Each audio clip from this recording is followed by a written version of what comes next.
تعالى وبركاته. أعوذ بالله من الشيطان الرجيم.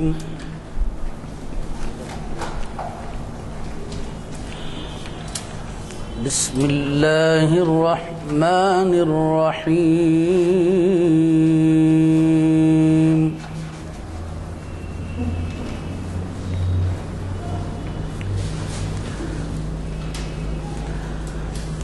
وإذ قال إبراهيم رب اجعل هذا بلدا آمنا وارزق أهله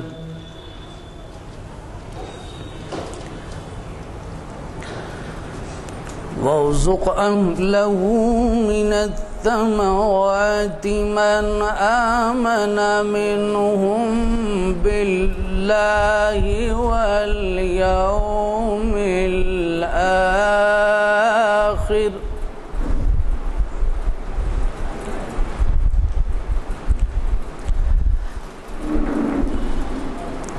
قال ومن كفر فأمتعه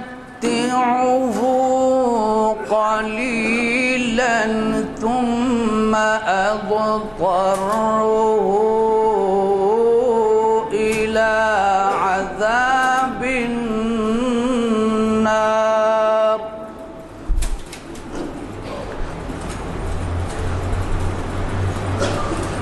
وبئس المصير.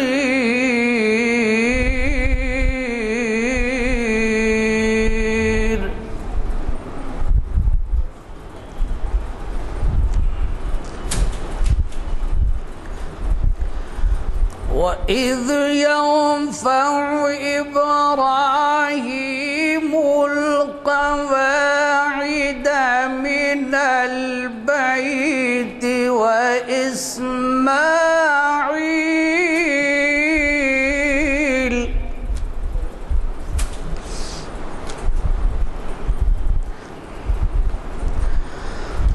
ربنا تقبل منا إنك أنت السميع العليم.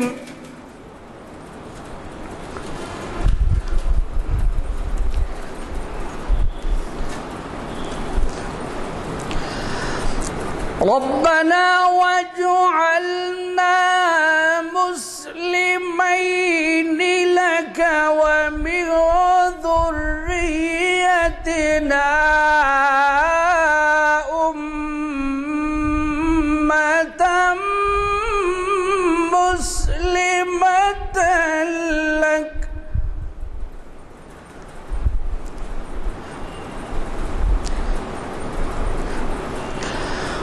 وأرنا مناسكنا وتب علينا إنك أنت التواب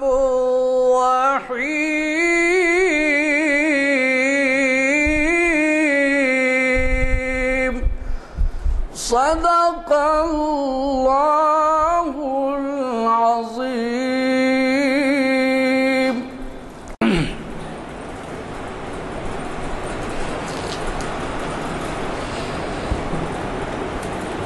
السلام علیکم حضرات.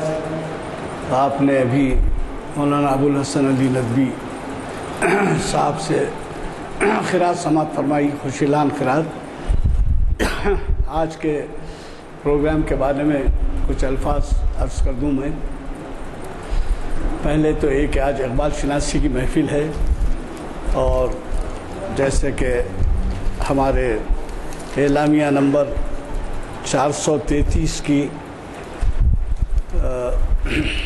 کا چھٹا آئٹم آج بدروز چہارشنبہ بتاریخ 23 مئی 2012 دو رجب 1433 ہجری اس نشست کا اہتمام جامع مسجد عالیہ گن فاؤنڈری کے کانفرنس ہال میں ہو رہا ہے اور یہ ہفتہ واری محفل ہے۔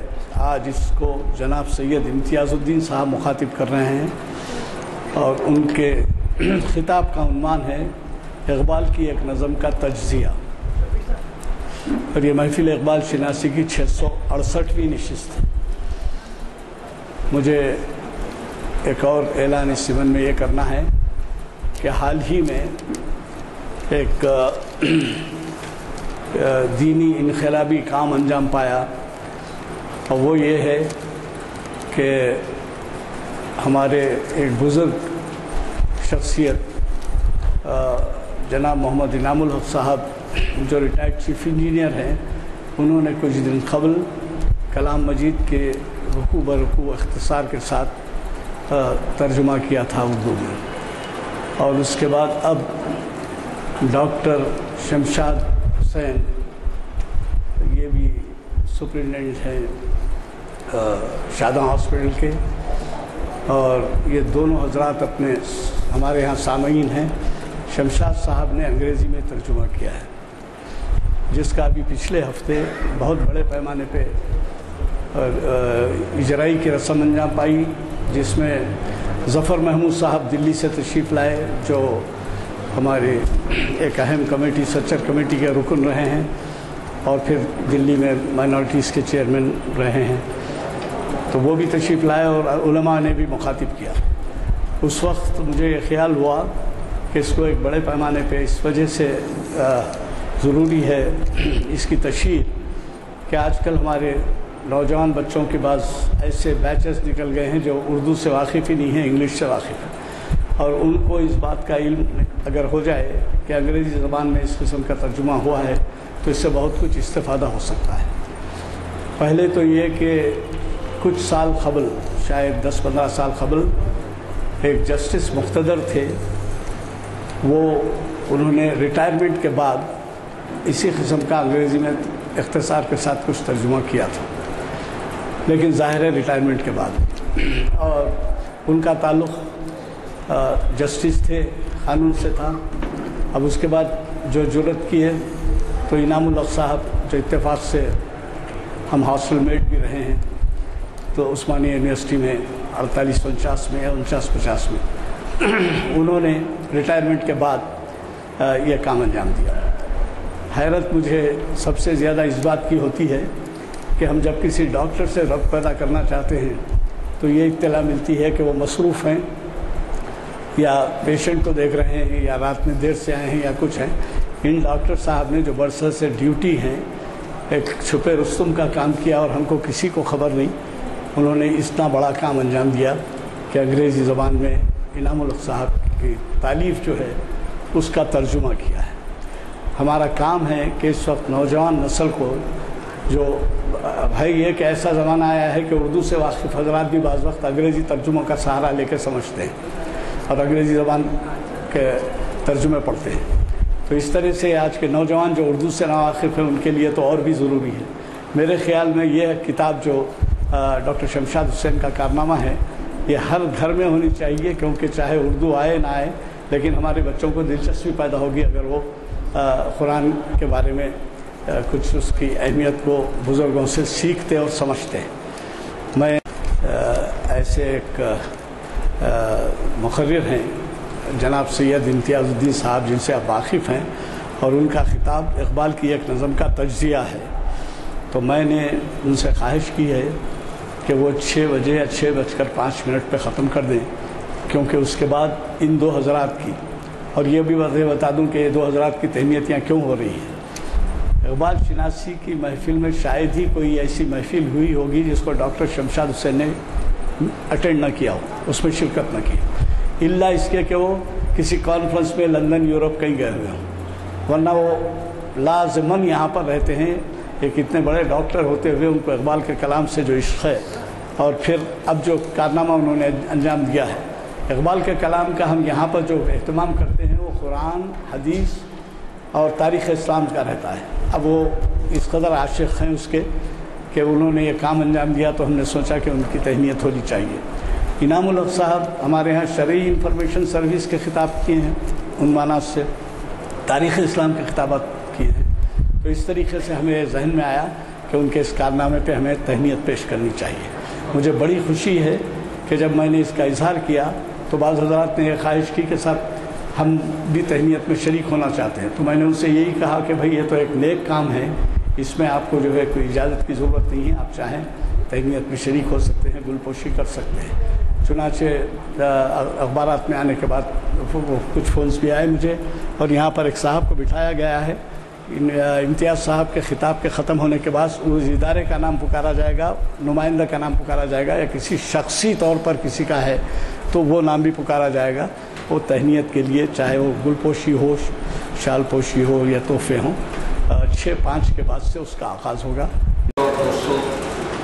وقت بہت کم ہے، لیکن میں سمجھتا ہوں کہ آپ کلام اقبال کی بجائے ڈائریکٹ جو چھوٹی چھوٹی باتیں مجھے ایسا کرنی ہیں وہ میں آپ کے سامنے ایسا کر دیتا ہوں، اور اس سلسلے سے چھوٹا سا اعلان مجھے کرنا ہے کہ اقبال شناختی کی محفل جب شروع ہوئی تھی تو جو اولین مقرر ہیں ظہیر الدین احمد صاحب، ان کی کتاب شائع ہوئی ہے چند قدم اقبال کے ساتھ، تو وہ کتاب انہوں نے لکھوائی ہے، اس کی قیمت 150 روپیے ہے، لیکن آج یہاں پر وہ 100 روپیے میں اویلیبل ہے، آپ طاہر حساب سے وہ کتاب لے سکتے ہیں۔ تو یہ بات اچھا ہوتی ہے، اور دوسری بات یہ ہے کہ اکثر یہ ہوتا ہے کہ جب اس سے کوئی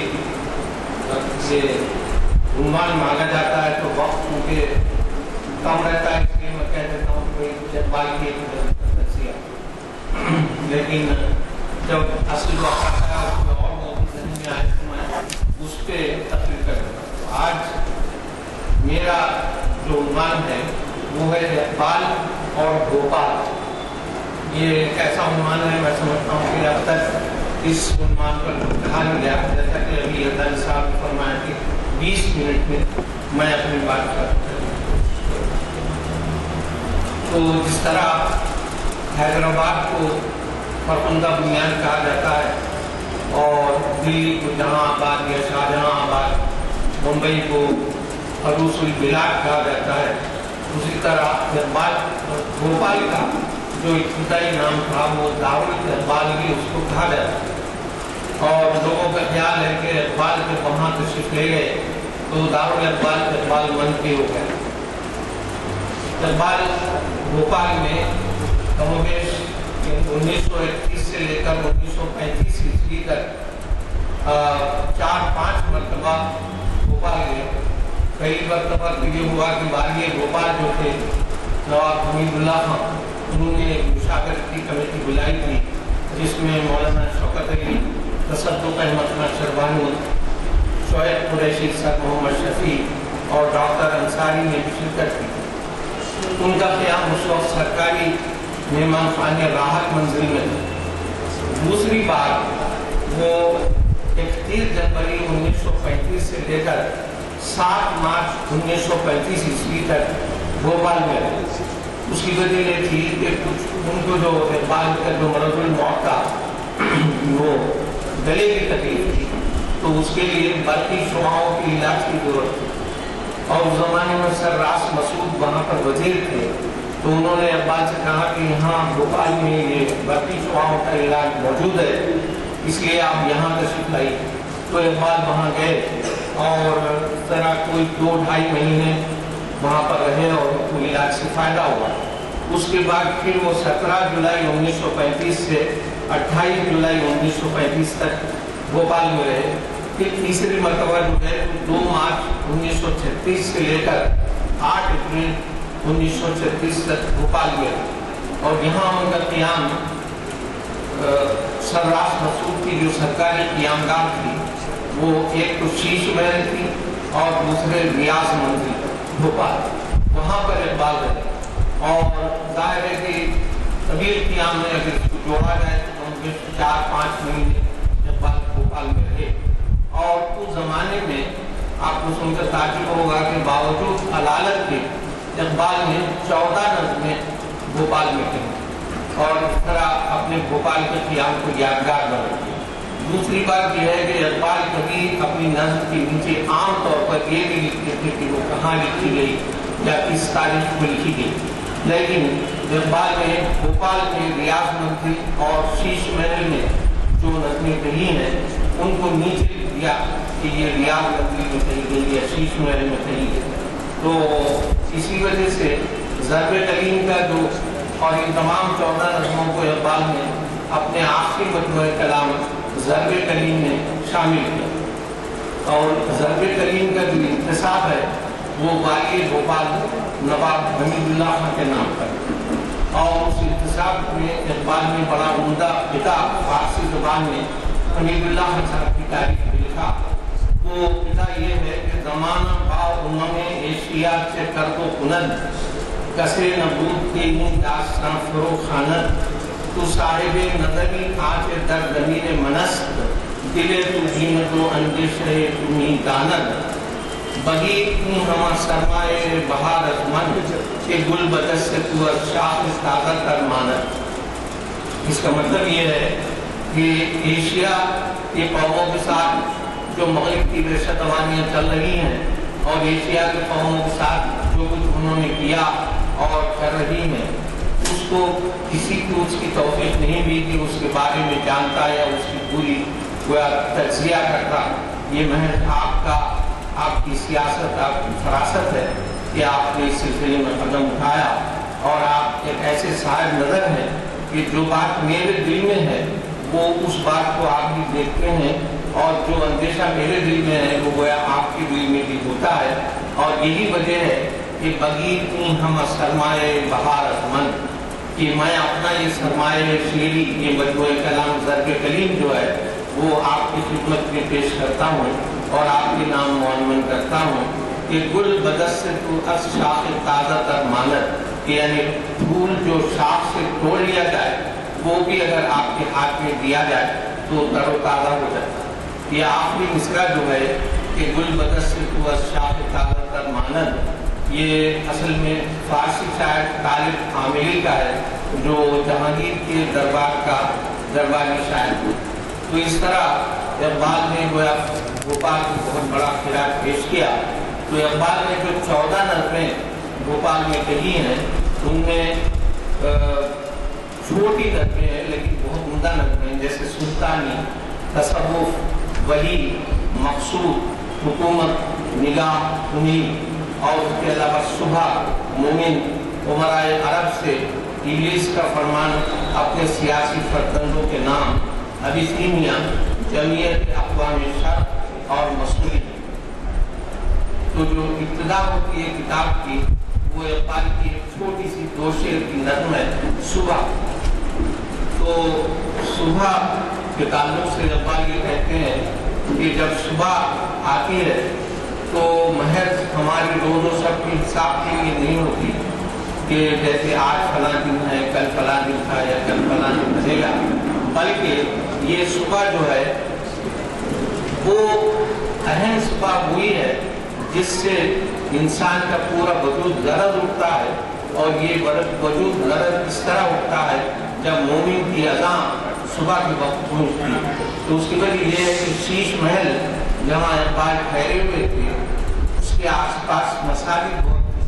تو اقبال صاحب کیسے تھے، تو جب اذانوں کی آوازیں انہوں نے سنی تو ان کے دل میں بڑا اثر ہوا اور انہوں نے یہ خطہ کہا.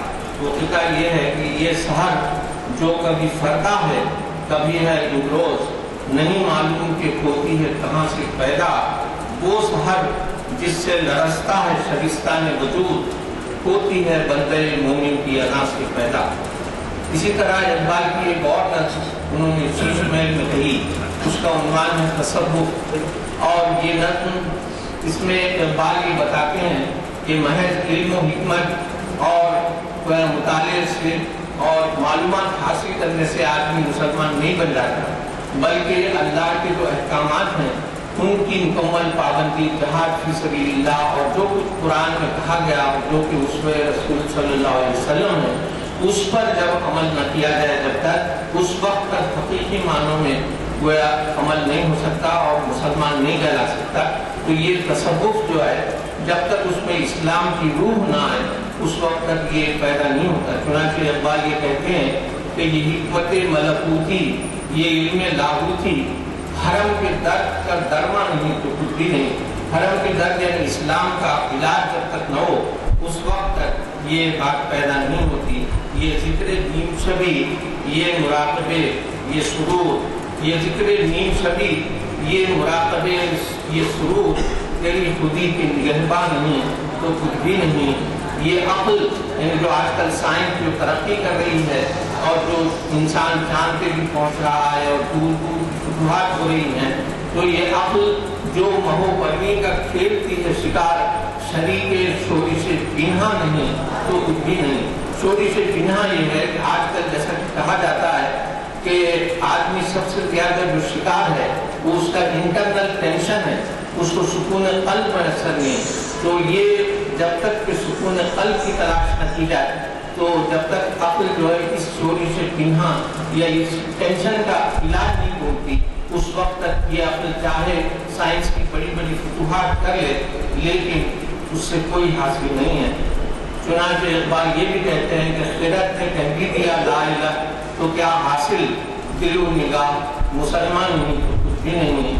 اس کے بعد یہ آخری شعر ہے کہ عجب نہیں کہ پریشان ہے گفتگو میری، فروغ صبح پریشان نہیں تو کچھ بھی نہیں. یعنی میری گفتگو بظاہر آپ کو پریشان معلوم ہوتی ہے، بہت زیادہ بکھری بھی معلوم ہوتی ہے، لیکن اس کا بکھرا ہوا ہونا بھی نہایت ضروری ہے کیونکہ فروغ صبح پریشان نہیں تو کچھ بھی نہیں. یعنی جیسے رات جو ہوتی ہے اس وقت بالکل سکون رہتا ہے، لوگ اپنے اپنے گھروں میں سوتے رہتے ہیں اور سڑکوں پر ٹریفک بھی بہت کم رہتی ہے، لیکن جو ہی صبح ہوتی ہے تو ساری دنیا جاگ ہوتی ہے اور ہر ایک اپنے اپنے کام میں لگ جاتا ہے. تو اقبال یہ کہتے ہیں کہ فروغ صبح پریشانی، جب تک صبح کے وقت یہ پریشانی، یہ تیزی، یہ ہلچل، یہ گہما گہمی نہ ہو اس وقت تک صبح نہیں کہلاتی. اسی لیے اگر میری گفتگو میں بھی آپ کو ایک طرح کی پریشانی ہلچل محسوس ہوتی ہے تو اس کی وجہ یہ ہے کہ میں اپنے قوم کو جگا رہا ہوں اور اس جگانے کی کیفیت میں جو پریشانی پیدا ہو تو اس کو فروغ صبح کی پریشانی سمجھنا چاہیے. اسی طرح اقبال کی ایک بڑی مشہور نظم ہے نگاہ. میں دیکھوں گا کہ اگر 6-5 ہو رہے ہیں تو میں اس کو بند کر دوں گا. چھوٹی سی 3-6 کی نظم ہے جو اقبال کی شاعری کا جو جمالیاتی احساس ہے وہ اس نظم میں بڑی چابک دستی کے ساتھ اور بڑے کمال کے ساتھ آیا ہے. اس نظم کا عنوان ہے نگاہ اور یہ بھی شیش محل میں کہی گئی. تو اقبال جو شیش محل جو ان کی سرکاری قیامگاہ کا سرراست مسعود تھی اس کے سامنے سے ایک دریا بہتا اور وہیں باغ باغیچے بھی تھے اور بڑا عجیب منظر اور بہت ہی دلکش منظر صبح کے وقت دکھائی دیتا تھا. تو اقبال نے نگاہ کے نام سے جو نظم کہی ہے اس میں یہ پورا جمالیاتی احساس موجود ہے. وہ یہ کہتے ہیں کہ بہار و قافلہ لالہ ہائے صحرائی، شباب و مستی و ذوق و سرور و رانائی. یعنی کیفیت اقبال صبح کی بتا رہے ہیں جو باغ و بہار کی کیفیت ہے کہ بہار و قافلہ لالہ ہائے صحرائی، شباب و مستی و ذوق و سرور و رانائی. اندھیری رات میں یہ چشمکیں ستاروں کی، یہ رات کے وقت جو ستارے آپس میں کبھی ٹکراتے ہیں اور گھومتے ہوئے محسوس ہوتے ہیں، یہ بہر یہ فلک نیلگوں کی پہنائی کہ یہ جو دریا بہ رہا ہے اور یہ جو نیلا آسمان ہے اور اس کی جو گہرائی ہے وہ تمام چیزیں ہم کو متاثر کرتی ہیں. سفر عروس قمر کا ہماری شب میں، ہماری بولتے ہیں جو ہاتھی پہ ہودہ باندھا جاتا ہے جس کے اوپر بیٹھ کے لوگ سواری کرتے ہیں. تو اقبال یہ کہتے ہیں کہ رات کی گلہن جو ہے ہماری شب میں سفر کر رہی ہے. طلوع مہر یعنی طلوع صبح جو ہے، مہر سورج کو بولتے ہیں، طلوع مہر و سطوط سپہر مینائی، سپہر آسمان کو بولتے ہیں کہ سپہر مینائی. اور آخری شعر ہے کہ نگاہ ہو، یعنی یہ سارا منظر موجود ہے جو نہایت خوبصورت اور اس منظر کی کوئی قیمت نہیں. اقبال یہ کہتے ہیں کہ نگاہ ہو تو بہائے ندا کا بھی نہیں. بہا بولتے ہیں قیمت. تو اقبال یہ کہتے ہیں کہ اگر آدمی میں پہچاننے والی نظر ہو جو قدردان نظر ہے، اگر انسان کے اندر وہ نظر موجود ہو تو جو نظارہ ہے، جو منظر ہے، اس کی کوئی قیمت نہیں ہے. اسی کے بیچتی نہیں فطرت جمال و زیبائی، کہ جو نیچر کی جو بیوٹی ہے وہ اپنا حسن بیچنے کے لیے نہیں رکھی ہے بلکہ وہ جو انسان کی نگاہ میں اگر قدردانی ہو تو وہی اس کی قیمت. اور ابلیس کا فرمان اپنے سیاسی فرزندوں کے نام ایک آخری میں سناتا ہوں کہ اقبال نے زمانے میں انگریزوں کی سیاست پر طنز کیا تھا. اس میں ابلیس جو ہے وہ ایک لحاظ سے انگریزوں کے بارے میں کہا گیا کہ کس طرح انہوں نے ہندوستانی سیاست کو گویا برہمنوں اور مسلمانوں میں آپس میں لڑا کر گویا ان میں تفرقہ ڈال کر اپنی حکومت کی. تو یہ کہا کہ لا کر برہمنوں کو سیاست کے پیچ میں زناریوں کو دائرے پہنچ سے نکال دو. یعنی ابلیس کا جو فرمان ہے اپنے فرزندوں کے نام کہ لا کر برہمنوں کو سیاست کے پیچ میں زناریوں کو دائرے پہنچ سے نکال دو. وہ فاقہ کش یعنی مسلمان کے بارے میں ہے کہ وہ فاقہ کش کہ موت سے ڈرتا نہیں ذرا اسلام فکرے. وہ فاقہ کش کے موت سے ڈرتا نہیں ذرا روح محمد اس کے بدن سے نکال دو. فکر عرب کو دے کے فرنگی تخیلات. آج ہم عالم عرب میں دیکھتے ہیں کہ پورا گسن ماحول چھایا ہوا ہے اور ان کی نئی نئی ایجادات کو اپنے پاس لاتے ہیں اور ان سے حق اٹھاتے ہیں اور اسلام سے گویا ان کی توجہ ہٹی جا رہی ہے. اس کو اقبال نے اسی وقت کہہ دیا تھا کہ فکر عرب کو دے کے فرنگی تخیلات اسلام کو حجاب یمن سے نکال دو. افغانیوں کی غیرت دین کا ہے یہ علاج. ملا کو ان کے کوہ و دمن سے نکال دو. اہل حرم سے ان کی روایات چھین دو. آہو کو مرغزار فتن سے نکال دو. اقبال کے نفس سے ہے لالے کی آگ تیز. لالا یہاں اسلام کا سمبل ہے کہ اقبال کی جو شاعری ہے اس سے وہ اسلام کو اور تقویت پہنچ رہی ہے. اقبال کے نفس سے ہے لالے کی آگ تیز. ایسے غزل سرا کو چمن سے نکال دو. میں سمجھتا ہوں کہ 20 منٹ اس کے بارے میں کہا گیا تھا کبھی 4 منٹ اور سیوت شریف میں. تو ایک اور نظم ہے کہ امید مقابلہ تو زمانے کا خوب کرتا ہوں اگرچہ میں نہ سپاہی ہوں نہ امیر جنون. جنون بولتے ہیں فوج. تو اقبال یہ کہتے ہیں کہ میں زمانے کا مقابلہ تو خوب کرتا ہوں. یہ اس میں امید کی کرن مسلمانوں کے لیے ہے کہ اگر تم سے حکومتیں بھی چھن گئی ہیں تو اس کا رنج مت کرو. تم زوال کسی کو اس کا بھی رنج مت کرو بلکہ ایک رجائی انداز سے دنیا کو دیکھو اور اثرن اوپر آنے کی کوشش کرو کہ مقابلہ تو زمانے کا خوب کرتا ہوں اگرچہ میں نہ سپاہی ہوں نہ امیر جنون. مجھے خبر نہیں یہ شاعری ہے یا کچھ اور. جب بات اپنی شاعری کے بارے میں کہتے ہیں کہ مجھے خبر نہیں یہ شاعری ہے یا کچھ اور. عطا ہوا ہے مجھے ذکر و فکر و جذب و سرور. یہ جو میرے اندر جو کیفیت اللہ نے عطا کی ہے میں اس کو آپ کے آگے بیان کر رہا ہوں. اگر یہ شاعری ہے تو مجھے یہ نہیں کہ یہ شاعری ہے یا میری فکر ہے کہ جبین بندہ حق میں نمود ہے جس کی اسی جلال سے لبریز ہے ضمیر وجود. یہ کافری تو نہیں کافری سے کم بھی نہیں.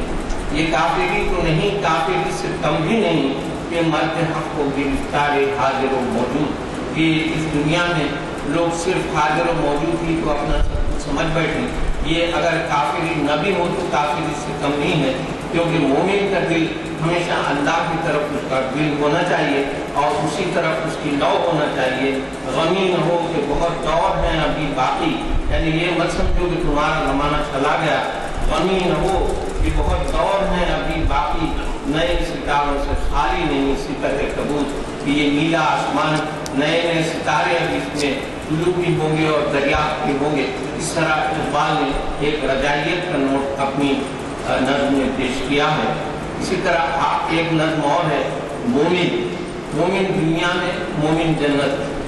تو مومن کے بارے میں ہے جیسے سورہ فتح کی آیت ہے حضور صلی اللہ علیہ وسلم کے صحابہ کے بارے میں. آیت شریفہ یہ ہے محمد رسول اللہ والذین معه اشداء علی الکفار رحماء بینہم. کہ محمد صلی اللہ علیہ وسلم اللہ کے رسول ہیں اور آپ کے ساتھ جو لوگ ہیں جو آپ کے صحابہ ہیں وہ آپس میں نہایت رحم کا معاملہ کرتے ہیں لیکن کفار کے تعلق سے کبھی کمپرومائز نہیں کرتے اور بہت شدید. تو اس کا اقبال کی ایک لحاظ سے